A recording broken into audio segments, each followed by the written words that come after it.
Professor, acho que o seu áudio está mutado no microfone. Isso, obrigado. Boa noite. Boa noite, pessoal, a todos e a todas. A gente vai iniciar a aula de hoje justamente, a gente iniciou a aula de hoje justamente com a inspiração dessa música de Legião, né? Que durante muito tempo eu escutava e nem me parava para pensar, porque eu também nunca fui muito chegado em letra, que falava sobre a situação do indígena, né?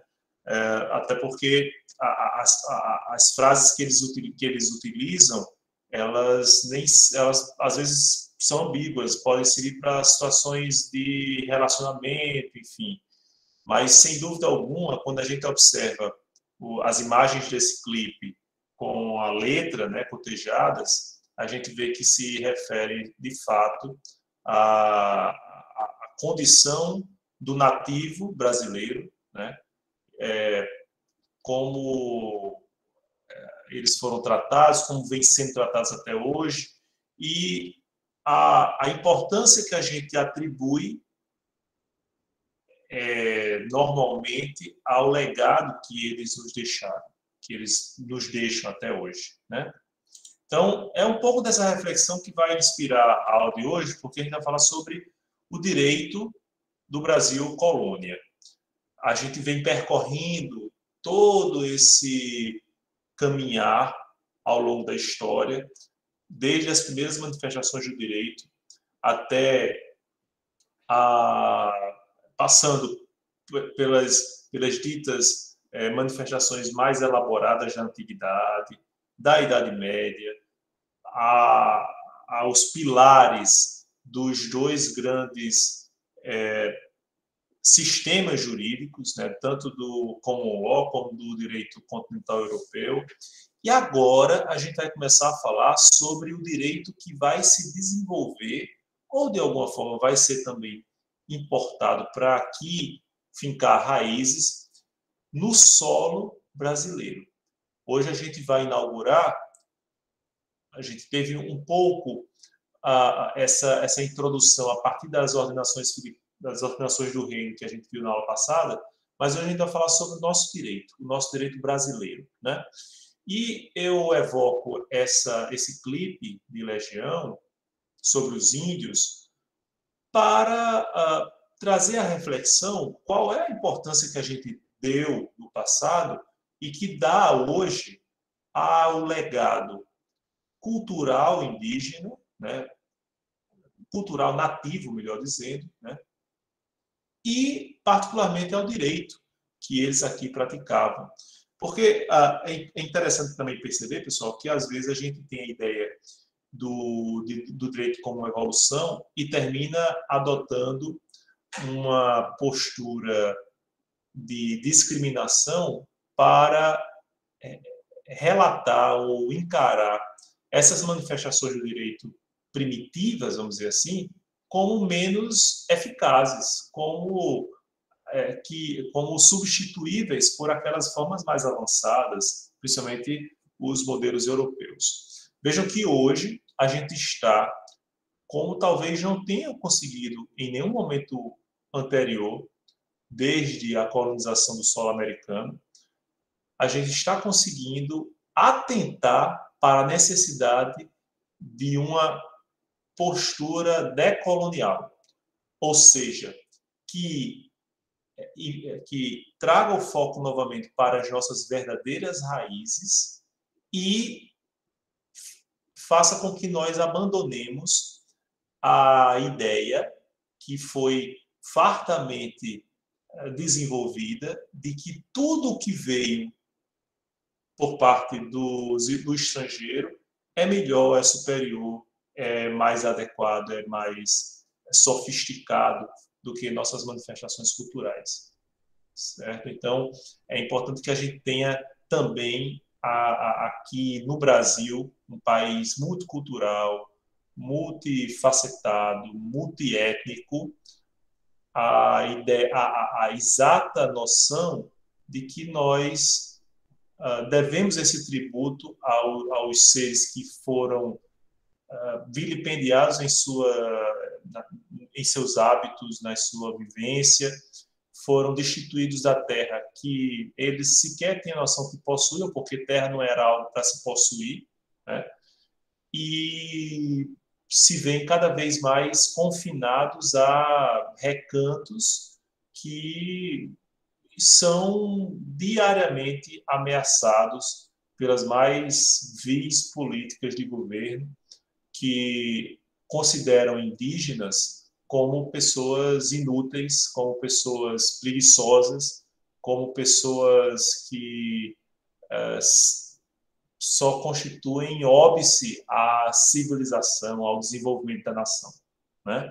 Então, até hoje, os nativos são tidos como pessoas que simplesmente atrapalham o país que quer andar para frente, né?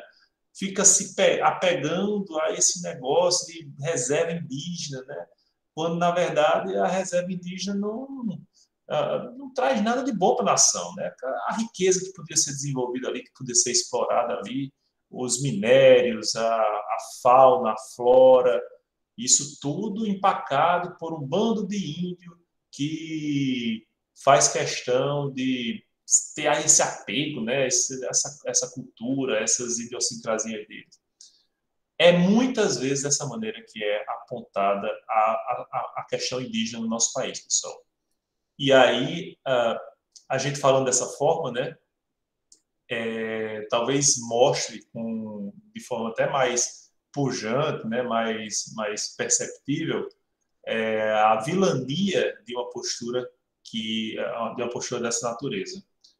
Certo? Pois não, Vitor. Não, só essa questão sobre a questão indígena, né, como ela é reconhecida, só dar um relatozinho pessoal, porque quando eu estudava no IF, eu fazia o curso justamente de mineração, né? E a gente sabe como a mineração é justamente uma das áreas que é mais... sensíveis. Exatamente. Então, era interessante que toda vez a gente via bem generalizado assim, esse posicionamento de que o índio está atravancando o avanço, e muitas vezes, por exemplo, quando passavam, né, quando falavam de ferrovias, passavam por reservas indígenas. Não, é só dar uma Hilux e sabe, um celular novo para os índios. Ou seja, a mentalidade da troca do espelhinho, por assim dizer. Dá um espelhinho para o índio que ele vai liberar. Então, e assim, isso de uma opinião geral, né? Exploração também mineral lá no norte, então tinha muito disso, muito. Então, é interessante quando a pessoa analisa isso tendo essa interpretação também, né? De ver também a visão que as pessoas ainda têm, principalmente essa questão muito arraigada, né? De que a questão indígena, né? E dizer, o índio hoje que usa celular, ele não é um indígena, ele está basicamente renegando, ou seja, acredita que o índio é só aquela pessoa que está na oca, seguindo os rituais dele e tal, ignorando que possa haver chame todo esse processo de que da pessoa ser indígena e ainda assim usufruir das benesses que a humanidade tem. Então é muito... Assim, é muito absurdo ainda, né? Porque é pleno século XXI e ainda essa mentalidade pleno de 1500 no Brasil ainda. É verdade, Vitor. A respeito disso, eu me lembro do meu vestibular. No meu vestibular ainda tinha questões discursivas, né? De história, geografia, português e inglês, e língua estrangeira. E aí, o professor de história, no cursinho, né, preparação para a segunda fase, disse, olha, eu sei que vai cair uma questão de indígena. Eu só vou falar aqui para vocês de índio, porque vai cair. Porque, olha, pense num povo inútil. Um povo que preguiçoso e tudo, ou seja, professor de história reproduzindo todo o estereótipo que historicamente foi atribuído ao índio, né, ao nosso nativo. E, assim, na época, todo mundo ria e tal, né? Depois eu parando para pensar, realmente caiu uma questão de índio, né? E a gente teve que responder de acordo com o que a exaltação da força, a importância do índio e tal.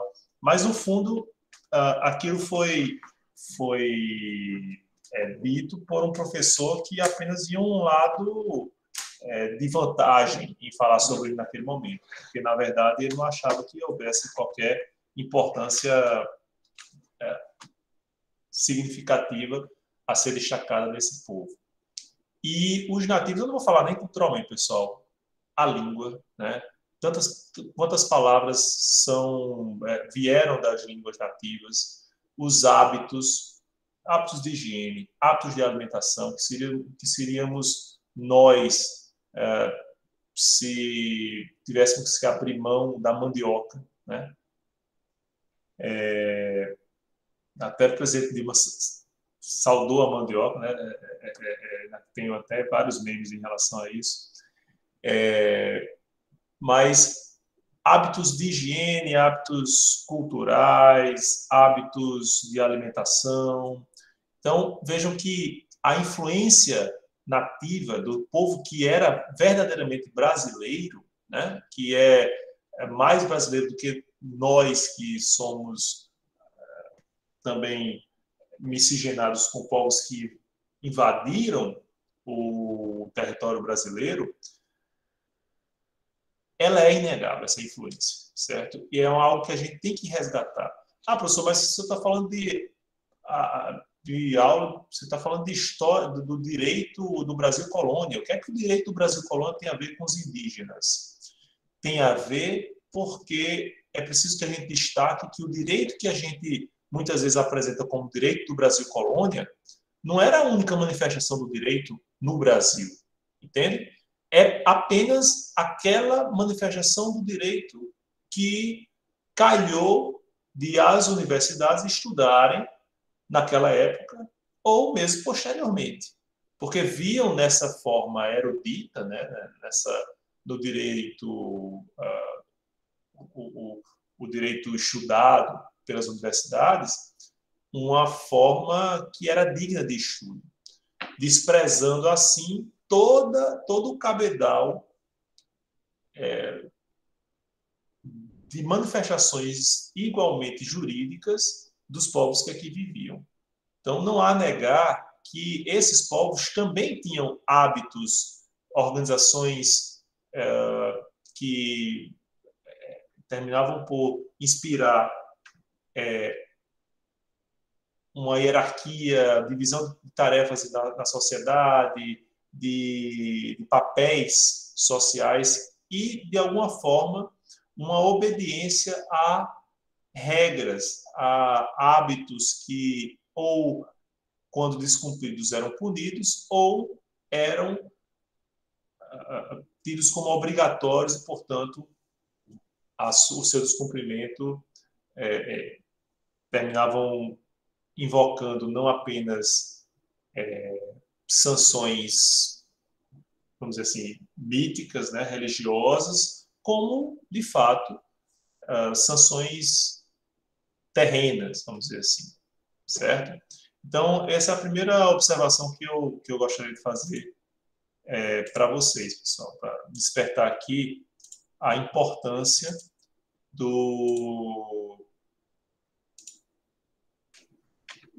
dos povos indígenas, certo? E aí não vou falar apenas só sobre os povos indígenas, né? A gente tem aqui esse quadro de Oscar Pereira da Silva, que é o Desembarque de Cabral em Porto Seguro, mostrando o deslumbramento dos nativos, né? E a postura como se fosse de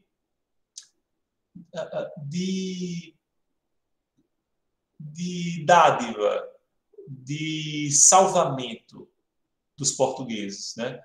Quando eles vêm aqui trazer o que? A civilização. Essa mesma ideia serviu, por exemplo, para justificar o neocolonialismo dos séculos XIX e XX. As nações desenvolvidas salvando os povos africanos e asiáticos daquele marasmo cultural, daquele subdesenvolvimento, quando, na verdade, mais do que nunca, visavam apenas a exploração sem qualquer retribuição àquele povo, ou àqueles povos, certo? Então, é preciso que a gente tenha isso em mente quando visualiza, né, esse período, quando estuda esse período, certo? E o que é que a gente pode destacar como características do direito brasileiro colonial?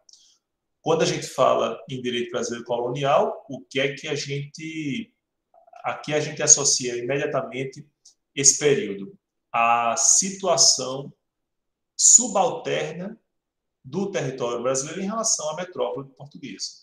Certo? Então, de alguma forma, o direito que aqui vigia, basicamente, era o direito português, porque há um total desdém em relação a costumes ou hábitos e regras jurídicas dos nativos e dos africanos que depois vão compor esse povo ou esse cadinho cultural que forma a nossa nação, certo? Então, hábitos e costumes nativos ou dos africanos que vieram, ao contrário do que dizem por aí, vieram forçados, né, como escravos para exercer trabalhos escravos aqui no nosso país, esses costumes, esses hábitos foram basicamente ignorados na formação do direito brasileiro.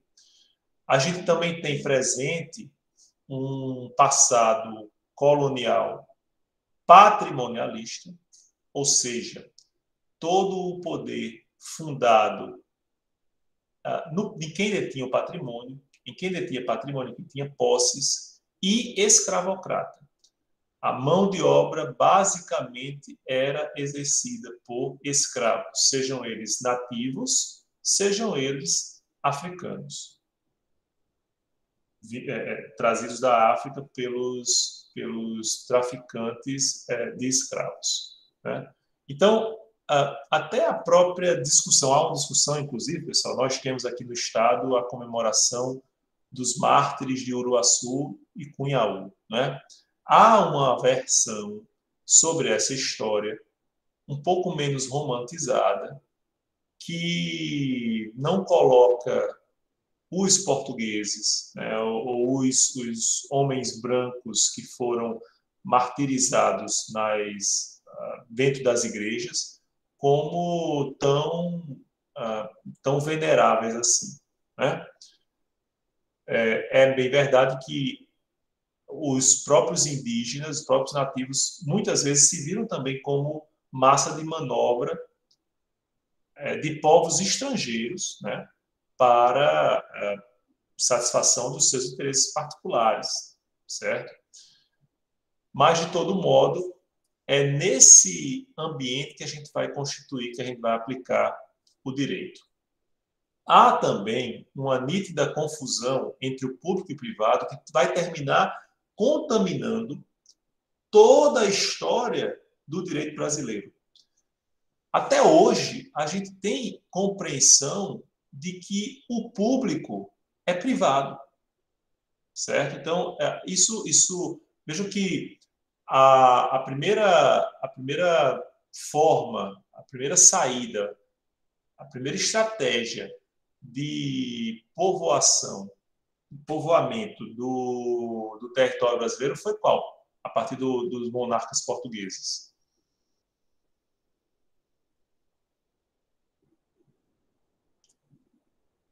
Foram as capitanias hereditárias. E a partir desse sistema de capitanias hereditárias, o que era feito?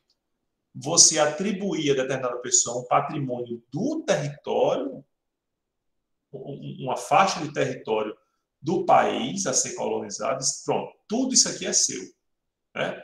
Vejo que era uma incursão pública, mas que dava o que pertencia a partir de Tordesilhas a Portugal a entes privados, a pessoas, súditos reais, né? Vejam que até essa ideia, né, da confusão entre público e privado, ela termina se revelando no próprio povo brasileiro, segundo Sérgio Buarque de Holanda. Quando ele se refere, por exemplo, a um homem cordial, é o homem que é movido pelo coração. Então, o homem público, ele vai também desenvolver essa atuação a partir do coração como se a coisa pública fosse dele. como se a coisa pública fosse privada, né?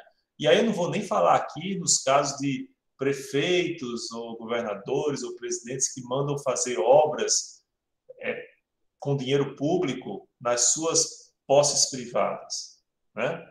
Ou que se apropria de dinheiro público. Isso, infelizmente, ainda é muito presente na nossa prática da política pública. Mas eu vou apenas me lembrar aqui de algo muito mais próximo da gente, né? Como é o caso dos cartórios extrajudiciais. Os cartórios extrajudiciais eram como, até muito recentemente, eram como capitanias hereditárias. Você tinha ali uma fonte de renda, às vezes muito generosa, né?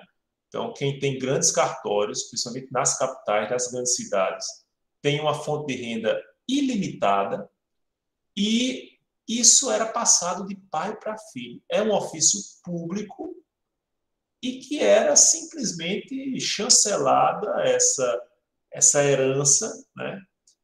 Transmissão hereditária pelo próprio Estado.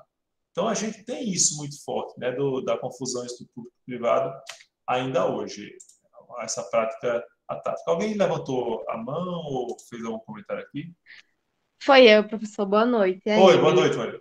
Oi, Só um Emily. comentário rápido Oi, sobre o que você falou agora dessa confusão de público e privado, que vale ressaltar que quando o Sérgio Buarque ele foi falar sobre o homem cordial, ele falou justamente essa confusão de público e privado como uma crítica ao modo Exato. que, né, que essa sociedade era regida. Justamente porque as pessoas viam o núcleo familiar, não, na verdade eles viam o público como a extensão da família, e essa família era uma família que era chefiada por homem, que era chefiada daquele jeito, e era um sistema que funcionava. Logo, por que não estendê-lo para o público? Que, inclusive, eu acho que é o Gilberto Freire, que ele, o contrário do Sérgio, ele vai lá e ele vai defender esse tipo de confusão, digamos, de público e privado, porque para ele a família realmente é o exemplo, não sei, mais perfeito de funcionamento da sociedade como um todo. E eu acho que tipo, isso é uma coisa que a gente deve ressaltar dentro da história, inclusive, e da história, né, do Brasil Colônia, que é que ele está fazendo uma crítica, que às vezes você fala e acha que ele não está fazendo uma Não, crítica. exato. Foi bom você falar, porque há até uma confusão de homem cordial ser como homem receptivo, né? O brasileiro que recebe o estrangeiro, que mostra as coisas, que não é nesse sentido, né? No sentido que você frisou bem. É o homem que age com o coração. E aí, quando ele age com o coração, ele age, inclusive, com o coração como agente público. Ele vai atender aos amigos, né? Ele vai favorecer as pessoas próximas. Por que é que o nepotismo foi alvo de uma cruzada, principalmente a partir do Poder Judiciário aqui no país, e terminou depois sendo consolidado esse combate em âmbito generalizado por todo o poder público? Porque era só o que havia. O apadrinhamento de pessoas, muitas vezes sem qualquer aptidão de exercer qualquer função, tão somente porque aquelas pessoas eram parentes do detentor de um cargo público, né? Quando eu cheguei em Macaíba, eu me deparei até com esse costume, com essa expressão. Eu disse, não, eu consegui uma portaria. Mas o que é conseguir uma portaria? A portaria de nomeação da pessoa. Ou seja, o prefeito tem aquele ato, ele tem aquele poder de nomear, e ele entrega a portaria à pessoa. Ou seja, está aqui o seu presente, né? Está aqui esse naco de poder público que eu estou dando a você como ente privado. Certo? Então, muitas vezes utilizado como moeda de troca, como forma de agradecer apoios ou agradecer contribuições de campanha, etc. Certo? Então, sem dúvida alguma, é uma crítica que Sérgio Buarque faz, mas é o jeitinho brasileiro, exatamente. É o jeitinho de se apoderar, né, de tirar vantagem. Né? que depois vai terminar sendo conhecido como a Lei de Gerson. Gerson, coitado, até hoje deve, assim, lamenta muito por essa associação do seu nome a essa prática tão vergonhosa, né, no nosso país, de sempre pretender burlar a regra, burlar a ordem, para satisfazer determinados caprichos, né? Mas isso é perceptível, certo? Muito bem colocado. Bom, além disso, a gente vai observar durante esse período, principalmente, a dominação social de uma elite agrária. Obviamente, a gente está falando aqui de um país partamente povoado no século XVI, né, do século XVI e XVII. Começa um povoamento um pouco mais expressivo do século XVIII e XIX, mas longe de constituir, ou longe de experimentar as revoluções industriais que estavam ocorrendo na Europa. Então, até o finalzinho do Brasil colônia, em que começavam a se desenvolver indústrias nos países mais desenvolvidos, né, nos países precursores dessas revoluções, o Brasil não tinha produção industrial nenhuma, né? A gente vai ter uma produção industrial incipiente ainda em formação apenas no início do século XX. Então, basicamente, o que é que dominava? Uma elite agrária. A elite que Gilberto Freire vai retratar bem em Casa Grande Senzala, né? Do senhor de engenho, que tem determinados escravos, né? Não de forma muito romantizada, aquela convivência entre senhor e escravo de forma pacífica, de forma próxima, como se habitassem os mesmos ambientes, né? Em iguais condições, não.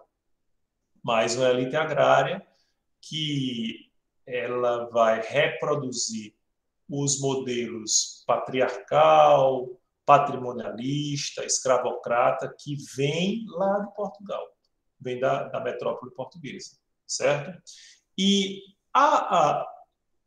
essa influência portuguesa também vai se perceber aqui de maneira destacada, porque o Império Português, e aí a gente vai chamar de Império Português porque no início, inclusive, com a União Ibérica, né, entre Portugal e Espanha, 1580 a 1640, Portugal constituía efetivamente um grande império, né?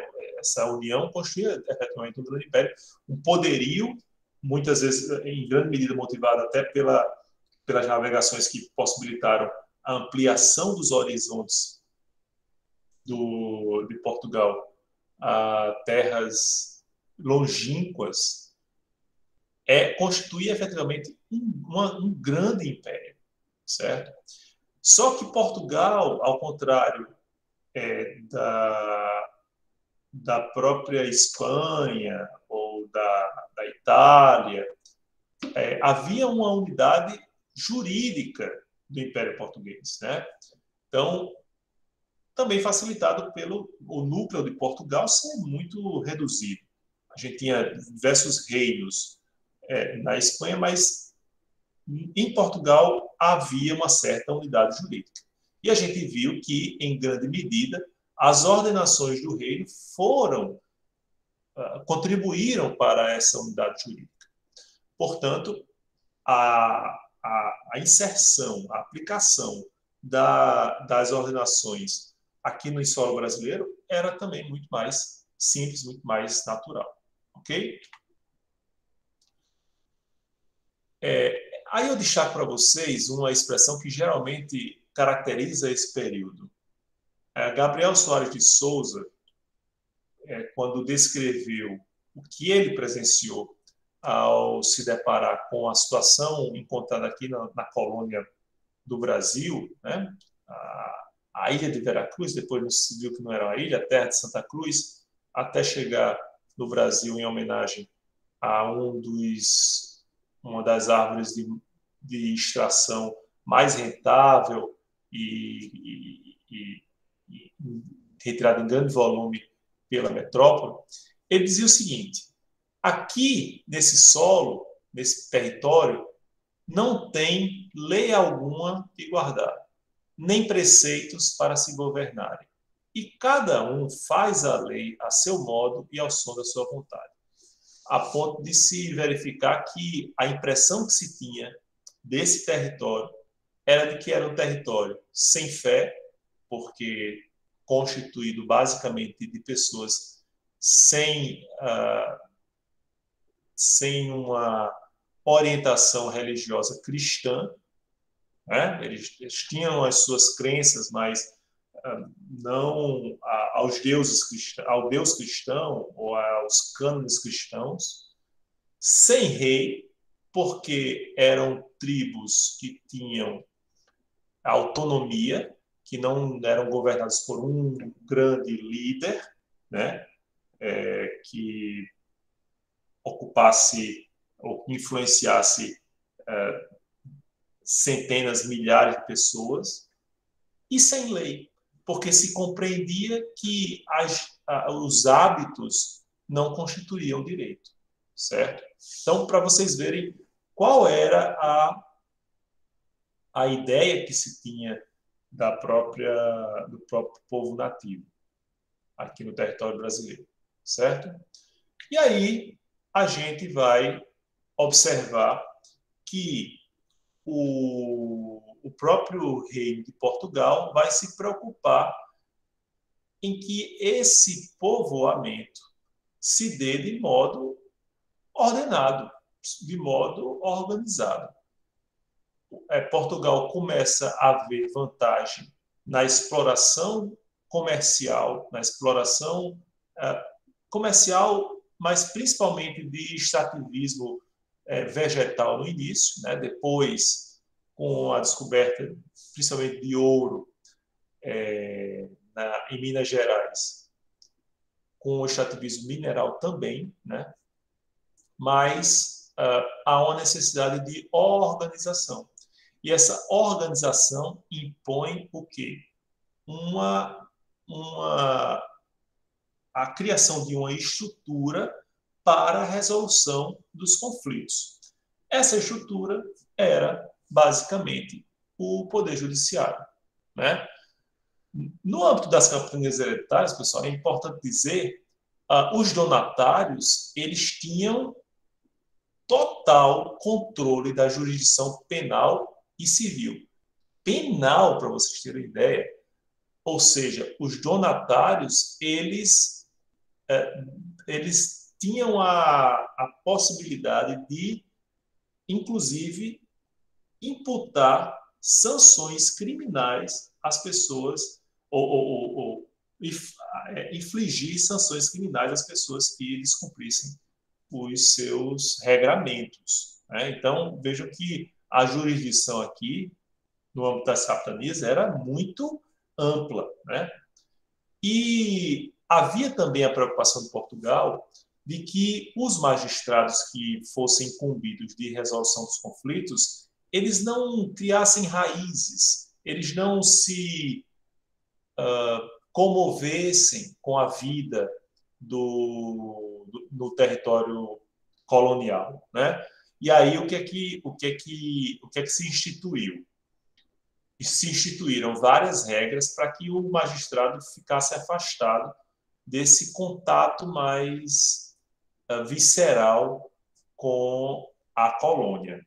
Como é que eles instituíram isso, pessoal? Primeiro, proibindo o magistrado de casar com pessoas nativas sem licença especial, proibindo o magistrado de pedir terra na sua jurisdição que pudesse fazer com que ele fincasse raízes também ali, proibindo o magistrado de exercer o comércio em proveito pessoal, ou seja, várias regras que fizessem com que o magistrado não terminasse criando vínculos com a terra onde ele estava exercendo o seu mistério de magistrado, certo? E como é que se dava essa organização, pessoal? Bom, a gente também tinha várias instâncias, né? Não sei se vocês compreendem como acontece hoje. Hoje a gente tem, por exemplo, juízes de primeira instância, geralmente são juízes singulares, juízes de segunda instância, que são aqueles que já exercem a sua jurisdição em órgãos colegiados, e instâncias especiais, né? A gente tem o Superior Tribunal de Justiça, o Supremo Tribunal Federal, instâncias especiais, que, no caso do Brasil atual, né, no ordenamento jurídico brasileiro atual, são instâncias que resolvem questões relacionadas ao controle de legalidade e controle de constitucionalidade. Também naquela época do Brasil colônia, a gente tinha os juízes singulares, mas que eram de várias naturezas diversas. Por exemplo, nós tínhamos os ouvidores, que eram nomeados pelos donatários para procederem a esse controle sobre aquilo que era decidido nas capitanias, certo? Mas, às vezes, tinha uma vinculação muito próxima da metrópole. Afinal de contas, os próprios donatários também tinham essa vinculação. Nós tínhamos os corregedores, e aí sim, designados diretamente pela metrópole, ou seja, uma interferência direta sobre a justiça colonial. E aí a gente tinha uma figura interessante, que era dos juízes municipais ou juízes ordinários. Por que interessante, pessoal? Porque nesses juízes a gente via, de forma destacada em relação aos outros, uma vinculação com os interesses locais. Por quê?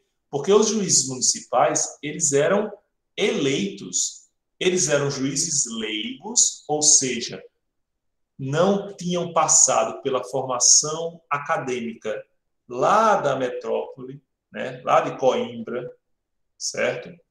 E, portanto, não eram contaminados com a ideia de apenas protegerem interesses da metrópole. Eram juízes, muitas vezes, que tinham ligação próxima, né, da localidade, e isso mesmo em contramão a todas as regras que impediam essa vinculação. E os chamados juízes de fora, né? Nós temos a cidade mineira Juiz de Fora, para homenagear justamente essa figura no âmbito da organização judiciária colonial, que era um juiz que era designado pela metrópole para substituir, eventualmente, os juízes municipais em determinadas situações, certo? Então, vejam que o monarca, o rei português, a rainha portuguesa, tinha uma preocupação muito forte, tanto quanto o rei e os reis ingleses, a partir da Magna Carta, né? Então, como a gente já viu lá no Common Law, eles já tinham essa preocupação em exercer o controle do que era decidido, porque assim havia uma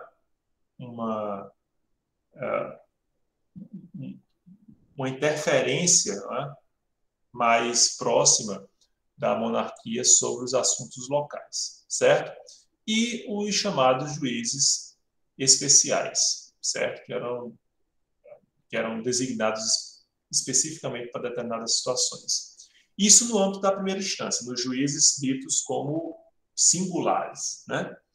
Quando as decisões desses juízes eram alvo de algum recurso, né, de embargos, por exemplo, né, e outros recursos também utilizados, essas causas eram decididas pelos tribunais de segunda instância, que se chamavam tribunais de relação. O primeiro tribunal de relação, tem uma foto aí para vocês, foi o Tribunal de Relação da Bahia.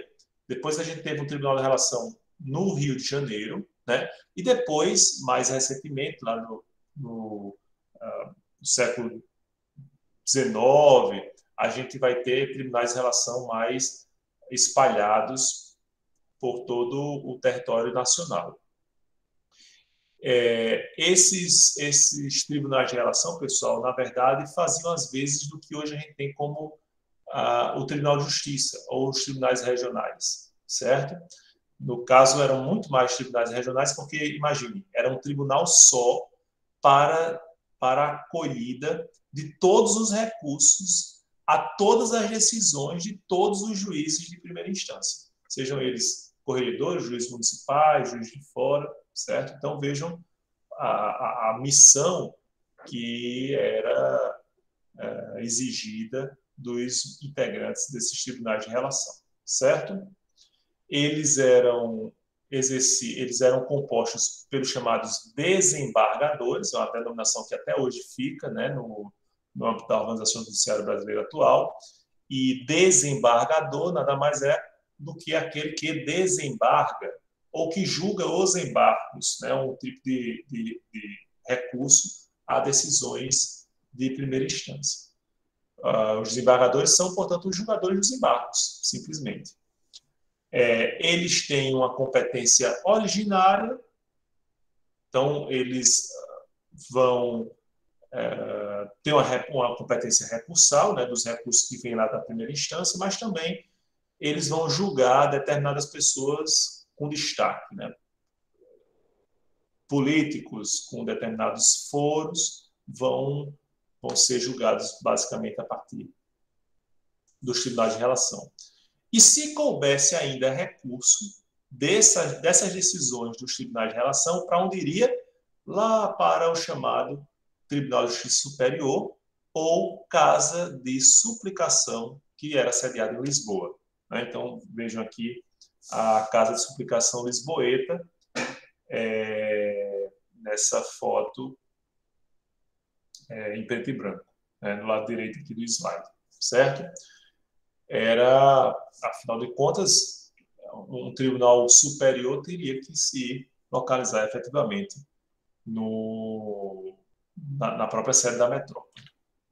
Depois a gente vai ter, mais recentemente, principalmente com a chegada da família real ao Brasil, a elevação do Reino do Brasil a Reino do Brasil, Portugal e Algarves, né? A gente vai ter um Superior Tribunal de Justiça aqui, que vai, de alguma forma, depois ser substituído pelo Supremo Tribunal de Justiça, né, que é o precursor do STF de hoje, certo? E aí, pessoal, a gente tem não estou falando, não estou perguntando a você. A gente tem também a figura importante do chamado desembargo do Paço. O desembargo do Paço era um ente dentro dessa organização judiciária que prestava assessoria para os assuntos de justiça do reino e cuidava de elaborar e corrigir a legislação e, no final, também cuidava da designação, promoção e avaliação do desempenho dos magistrados. Ou seja, o desembargo do Paço era uma forma de o rei, né, poder controlar a ação da produção jurídica, principalmente a produção jurídica jurisdicional, né, no território brasileiro, certo? Outras duas questões que a gente precisa ressaltar aqui é que a gente falou do juiz, né? A gente falou do poder judiciário, mas a gente também tem que lembrar que o embrião, vamos dizer assim, do Ministério Público, como a gente tem hoje, vai ser encontrado no chamado Procurador da Coroa. O Procurador da Coroa era um agente público, nomeado, obviamente, pelo próprio monarca, né, para atuar na defesa dos interesses da metrópole. E por que a gente diz que é um embrião, né, um pequeno germe do que hoje a gente entende como Ministério Público? Porque o Ministério Público hoje, pessoal, ele não atua para a defesa dos interesses do ente público, certo? A gente apenas reflexamente visa esse interesse. O Ministério Público atua como defensor hoje da sociedade, certo?